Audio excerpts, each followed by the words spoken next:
Hey everybody, we got a fun project today. As you know, terrariums and acrylic containers are my favorite, but terrariums and jars are a close second. So I took my light and I drew out the back that I can slide it up into that cork area, and then I started cutting around it, and everything went pretty smooth until I tried to push it out. I was overzealous and broke it.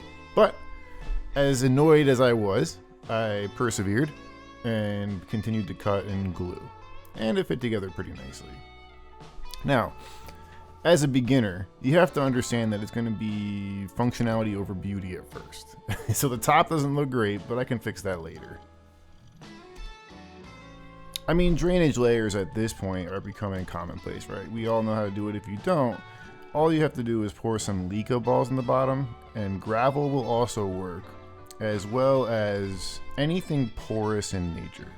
And as far as the screen goes, again, that's just window screen that I cut to fit the bottom, and you want it to overlap a little bit so the dirt doesn't cave over the edges of it. So I'm pouring dirt liberally in here because I'm not worried about it sinking into the drainage layer. And then once you get the corners all done, you can just start pouring really quickly in and designing your scape. As always, I like the viewing area to be lower, and I angle it towards the back, which is towards me. And almost the first try, I got this thing to look the way I wanted it.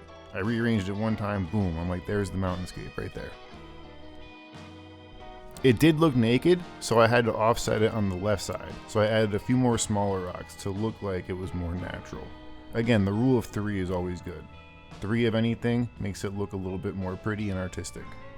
You can't have things just plopped in there though. You have to make it look natural. So in order for these rocks to look like they were there, you backfill, which is what I'm doing here. I'm taking a finer dirt, not my chunky dirt. This is Reptis soil, and I'm just backfilling to make it look like those rocks have been there forever. Then, as my new favorite tool, the paintbrush, I just brush the rocks off a little bit to prepare for planting. Now this is an orchid I got at Petco. They've been having these lately, and I go there for my bird food, so I picked one up.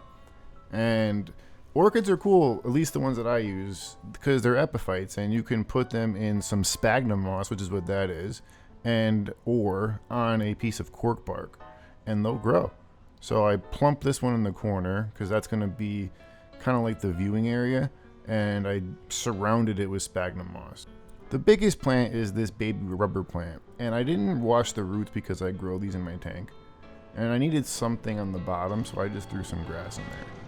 Now, you'll see string of turtles, a creeper that I put throughout the scape, which I think makes it look awesome.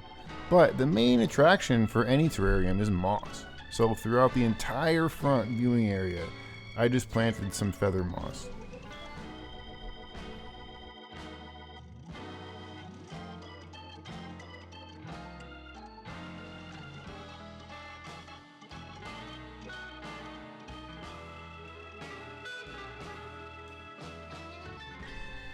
Honestly, there's a time and a place for an overgrown jungle, and I have done those and I love them, but I think I gravitate more towards these elegant scapes where if you look at it, it looks like you can stand on the edge of that cliff and just look out into a field of moss with some scattered plants, and I think that's pretty cool. It reminds me of a Scottish landscape.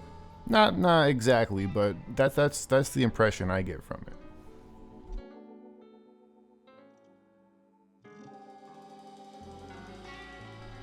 When I stepped back to look at it, the scape needed one more thing. This is Markgrovia copper, and it's a creeper. I find it grows really well as long as the roots, that bottom thick part, are gonna touch the dirt a little bit. With the moisture, it's gonna soak it up and creep under the rubber plant, and it's gonna go around the scape upward behind that orchid on the right.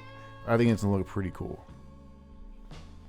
Don't forget to water it, it's never too early.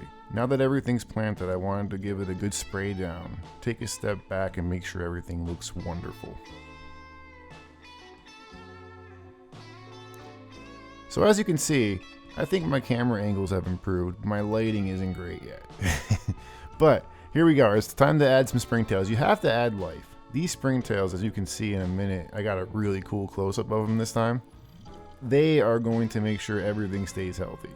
It's the answer to almost all why do my terrariums look so crappy. you have to add springtails. That's the number one tip for this video.